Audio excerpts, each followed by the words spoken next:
Gusto tayo kumain, guys. Galing tayo na... Galing tayo ng Tongyang. Mag-isa lang tayo kumain, guys. Labas tayo sa Mall by the Bay.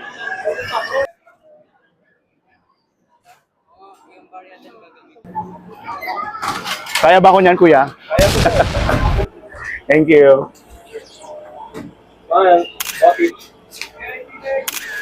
Thank you. Lapit na tayo sa tuktok. Kita nyo guys, si Moa. Ayun.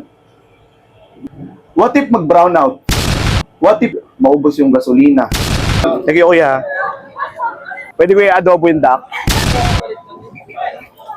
Pang adobo, pang tinola, pang prito, tsaka pang ihaw. Ano po makukuha ko? Medium price. Wow, nasan po yan? Pang torta. Pang to. Meron tayong talong, guys.